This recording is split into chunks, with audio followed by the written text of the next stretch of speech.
아침에다 버리시겠다. 그러니까 고생했어. 예, 고생할 정도가 아니에요. 아, 대통령 이름 팔아가고, 가 네.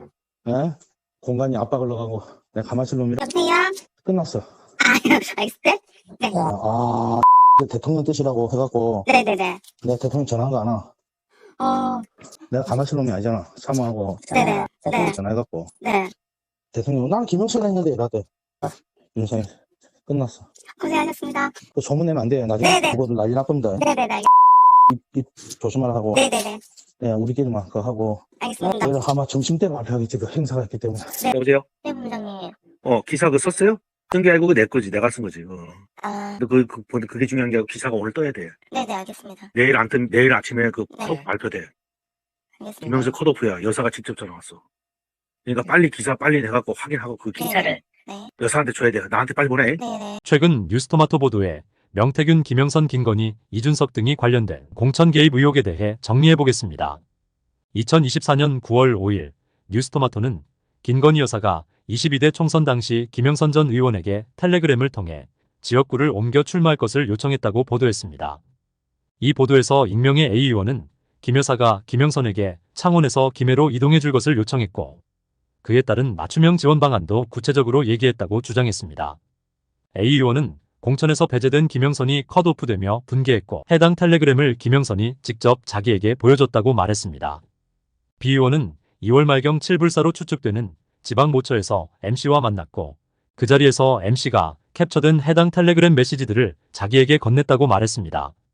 국민의힘 당직자 출신인 D씨는 지난 총선 때 김 여사가 어떻게 했는지 다 알고 있다면서도 걸려있는 사람들이 있어서 지금은 전말을 공개할 상황이 아니다고 말했습니다. 뉴스토마토에 따르면 D씨는 김 여사와 김영선이 주고받은 텔레그램 메시지들도 모두 갖고 있다고 했답니다. 여기서 A씨는 이준석, B씨는 천하람, M씨는 명태균, D씨는 명태균과 관련 있는 당직자로 보입니다.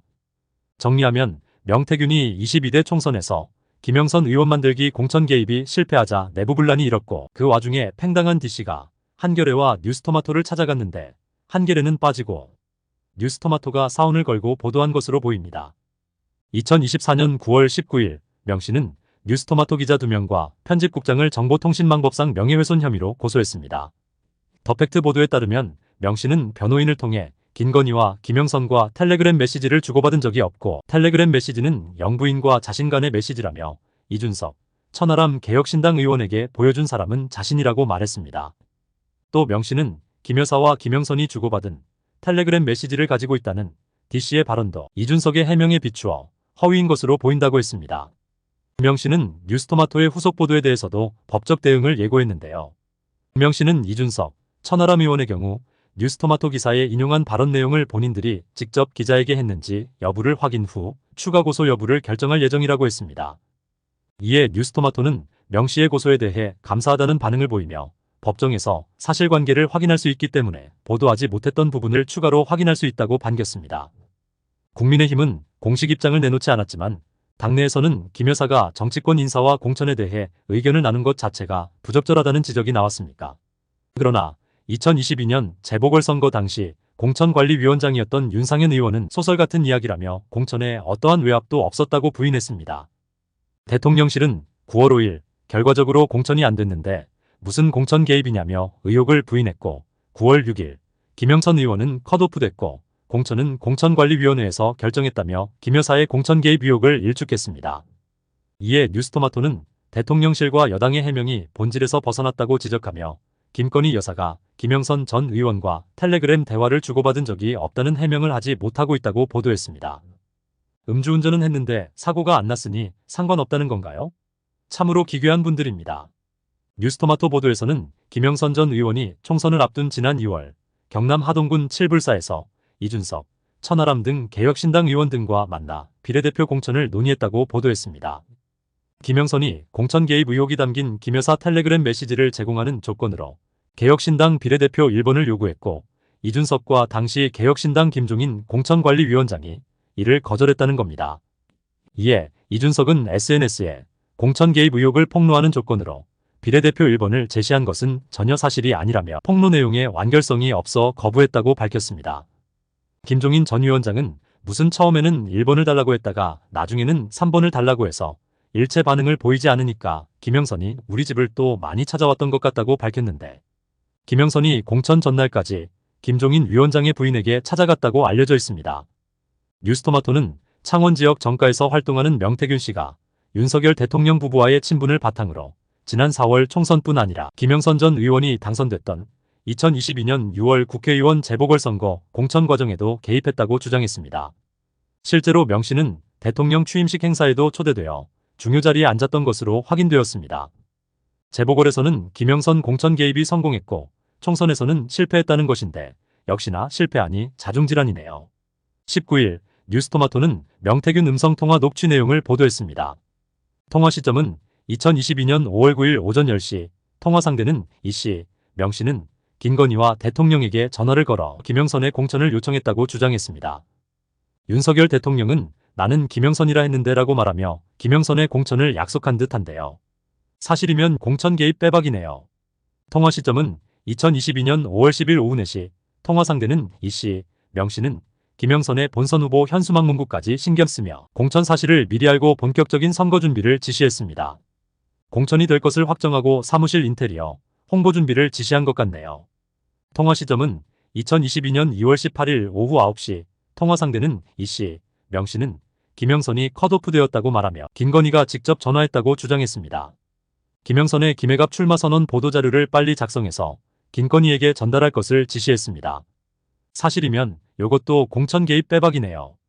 통화 시점은 2022년 2월 26일 오전 11시, 통화 상대는 이씨, 명 씨는 김영선이 컷오프되었음을 사전에 알고 있었으며 김해갑으로 지역구를 변경하도록 주도했습니다.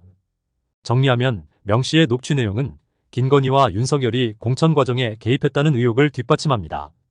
특히 김영선의 공천과 관련된 구체적인 지시와 통화 내용이 포함되어 있습니다.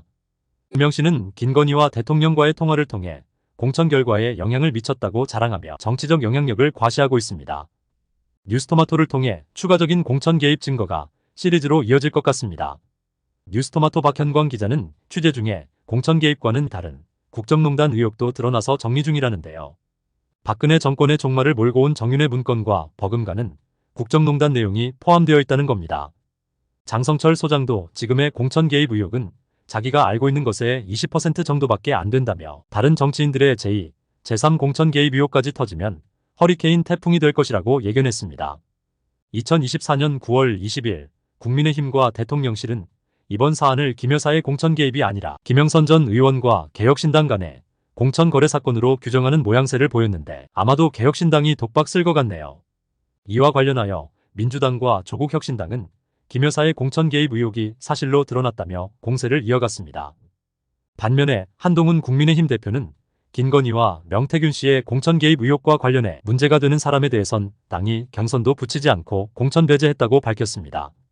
정리하면 22대 총선에서 김건희 공천 개입은 일부 한동훈의 블로킹에 막혀 실패로 돌아간 듯합니다. 지난 1월 마리앙 뚜아네트 발언에 격분한 김건희와 한동훈의 공천 전쟁이 그때 이미 심각했던 모양입니다. 한편 이 와중에 정치검찰의 캐비넷이 열리고 있는 정황이 드러나고 있는 듯합니다. 혹시 이 사건을 덮으라는 윗분의 하명이 떨어졌나요? 검찰은 이미 이준석의 성상납 사건을 불기소 처분했고 김영선과 명태균이 연루된 정치자금법 위반 사건을 슬슬 흘리고 있네요.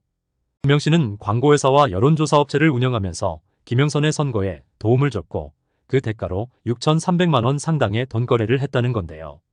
검찰은 창원지검에 고발된 사건을 이제껏 뭉개다가 다시 수사하고 있다는 겁니다. 이번 사건의 핵심 인물인 김영선, 명태균, 이준석의 목숨줄을 쥐고 입단속, 입틀막을 시도하는 것 같습니다. 그러나 저러나 공천 개입 의혹은 이제 시작일 뿐이고 그 끝은 이미 보이는 것 같네요. 마지막으로 공천 개입 의혹을 인물관계로 정리해보겠습니다. 먼저 김영선, 명태균, 김건희로 이어지는 네트워크가 있어 보입니다. 김영선이 김건희와 직접 연락하는 사이는 아닌 것 같고 김건희와의 친분을 과시하고 다니던 정치브로커 명태균이 중재자 역할을 하면서 정치적으로 힘이 없었던 김영선에게 의원 배지를 달아주려고 했던 것 같습니다. 물론 주는 게 있으면 받는 것도 있었겠지요. 기브 앤드 테이크 관계였겠지요. 박현광 기자의 전언에 따르면 명 씨는 공적인 자리에서도 김영선보다 상석에 앉았고 김영선에게 말을 함부로 하는 등 누가 봐도 김영선보다 세 보였다는 겁니다. 다음으로 김건희, 명태균, 이준석의 네트워크도 있어 보입니다. 이 사건에 개혁신당의 연루 의혹이 점점 커지고 있는데요. 당시 개혁신당은 신생정당으로 현역 의원이 필요했고 특히 정당 보조금에서도 크게 이득이라 현역 의원이었던 김영선의 합류가 절실했을 겁니다. 그러나 비례대표 자리 싸움에 서로 박터지던 터에 김영선에게 자리를 내줄 리는 없었겠지요. 컷오프 당한 김영선은 텔레그램을 들고 개혁신당 의원 배지를 노렸지만 거부당하자 낙동강 오리알 신세가 됐고 명태균 역시 힘을 잃으면서 명씨 밑에서 적절한 보상을 받지 못한 누군가가 제보를 한 듯합니다. 이번 공천 개입 의혹은 민주주의의 근간을 흔드는 매관매직 사태로 역사적으로 보면 조선 후기 나라를 말아먹은 썩어빠진 세도정치 때나 있을 법한 천박한 봉건작태인데요. 김건희 특검으로 공천 개입 진상을 명명백백하게 밝혀서 어서 속히 공정과 정의와 상식을 회복해야 할 것입니다. 뉴스토마토를 응원합니다. 구독, 좋아요 부탁드립니다. 고맙습니다.